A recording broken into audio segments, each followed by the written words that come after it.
దేవునికి స్తోత్రము. అనుదిన దేవుని వాక్య ధ్యానమునక ఈరోజు 2024 సంవత్సరము నవంబర్ నెల 15వ తారీఖు.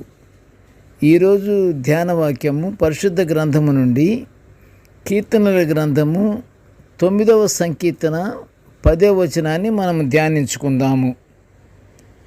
ధ్యాన వాక్యాన్ని ఒకసారి పరిశుద్ధ గ్రంథము నుండి మనం చదువుకుందాము.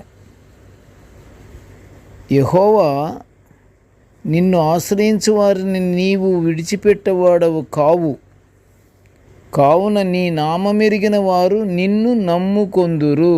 ప్రియ దేవుని బిడ్డలారా, నేటి ధ్యాన వాక్యము యెహోవాను ఆశ్రయించు వారిని ఎన్నటికీ దేవుడు విడిచిపెట్టడని వాగ్దానము చేస్తున్నాడు. వాగ్దానం చేస్తున్నట్లుగా మన ధ్యాన వాక్యములో క్లియర్గా ఇక్కడ కనిపిస్తుంది కదా. దేవుణ్ణి ఆశ్రయించిన వారిని ఎన్నటికీ విడిచిపెట్టడట. దేవుడు ఎల్లప్పుడూ ప్రతి ఒక్కరితోనూ, మంచివారితోనూ చెడ్డవారితోనూ అందరినీ దేవుడు ఆదరిస్తున్నాడు.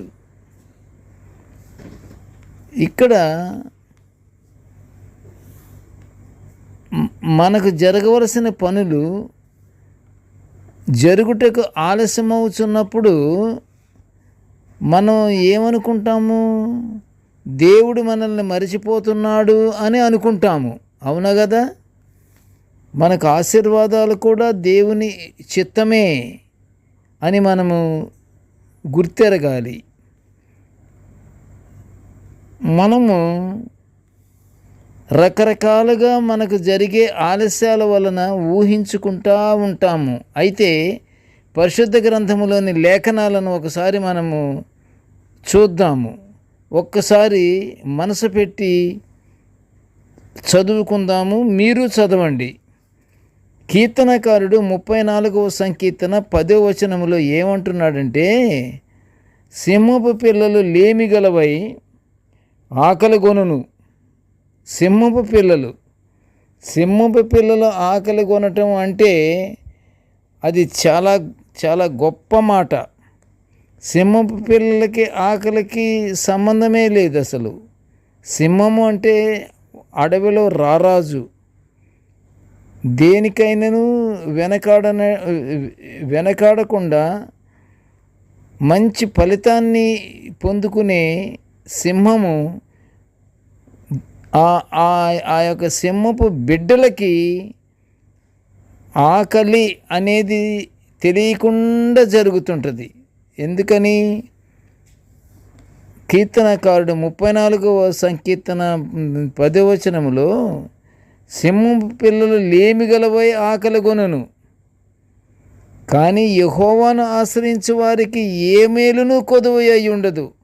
సింహపు పిల్లలైనా ఆకలికి అల్లాడతారేమో, కానీ యెహోవాను ఆశ్రయించు వారికి మాత్రం ఏమాత్రము ఏదీ కొదువు అయి ఉండదు అని కీర్తించిన మాట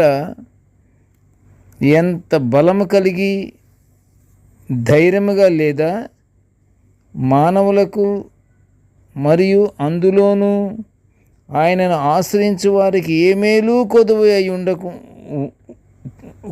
అయి ఉండకూడదు అనే దేవుని చిత్తము. దేవుని ఆశ్రయించు వారికి టోటల్ కాన్సెప్ట్ ఏంటంటే దేవుని ఆశ్రయించాలి. దేవుని ఎలా ఆశ్రయించాలి? పూర్తి విశ్వాసముతో ఆచరించాలి, పూర్తి ధైర్యముతో ఆచరించాలి, పూర్ణ హృదయముతో ఆచరించాలి. ఆయన మాటలను ఆచరించుచు మనము దేవుని ఆశ్రయించాలి. ప్రతి ఒక్కటి దేవుని యొక్క ఆజ్ఞలను కానీ కట్టడను కానీ ఆచరించటం అనేది మర్చిపోకూడదు.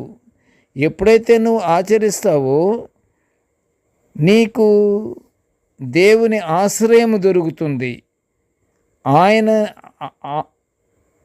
ఆయన్ను ఆశ్రయించు వారికి ఏ మేలు కొదువై ఉండదు. దేవుని వాక్యానుసారం ఏ మనుష్యుడు నిరాశ, నిస్పృహ, చెందకూడదనే దేవుని యొక్క చిత్తము. విశ్వాసము కలిగి ఓర్పు సహనముతో దేవుణ్ణి ప్రార్థించుచు జాగ్రత్తగా ప్రియమైన దేవుని బిడ్డలారా వింటున్నారా? విశ్వాసము కలిగి, విశ్వాసము చాలా బలమైనది. విశ్వాసము కలిగి ఉంటే నిరీక్షణ కలుగుతుంది. నిరీక్షణ కలిగితే ధైర్యము కలుగుతుంది. ధైర్యము కలిగితే సమస్తము సమకూడుతుంది. దీనికి మూలం ఏమిటంటే విశ్వాసము. కనుకనే విశ్వాసము కలిగి ఓర్పు సహనముతో దేవుణ్ణి ప్రార్థించుచు నిరీక్షణ గలవారమై ఎదురు చూస్తూ ఉంటే అద్భుత కార్యాలు పొందుకుంటాము. ఇది చాలా ముఖ్యమైన విషయము. విశ్వాసం అనేది ఉండాలి. విశ్వాసముతో పాటు ఓర్పు ఉండాలి, సహనము ఉండాలి. ఈ మూడు కలిగి ఉన్నవాడికి ప్రార్థన చెయ్యాలి, నిరీక్షణ కలిగి ఉండాలి, నిరీక్షణ కలిగి ఎదురు చూస్తూ ఉండాలి. ఇలా జరిగితే అద్భుత కార్యాలు మనము దేవుని ద్వారా మనము పొందుకుంటాము. దేవుణ్ణి నమ్ముకున్న బిడ్డలకు దేవుని ఆదరణ ఏర్పాట్లు అన్నీ జరుగుతాయి. టోటల్ కాన్సెప్ట్ ఏంటంటే దేవుణ్ణి నమ్ముకోవాలి, ఆయన్ని విశ్వసించాలి. విశ్వసించినటువంటి బిడ్డలకు అన్నీ జరుగుతాయని కీర్తనకారుడు ఇక్కడ వర్ణిస్తున్నాడు.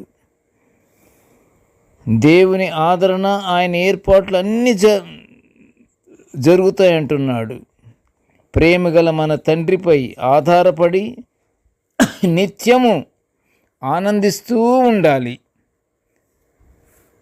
మేము అనుకున్న పని జరగలేదే, ఎన్నిసార్లు ప్రార్థన చేయాలి, ఎక్కడుంది ఈ యొక్క ఆలస్యము, ఎందుకు జరుగుతుంది అనే దానికంటే అనుకున్న పని జరగాలి అని, జరుగుతుందని దేవుని యందు విశ్వసించి ఆనందిస్తూ ఉండాలి.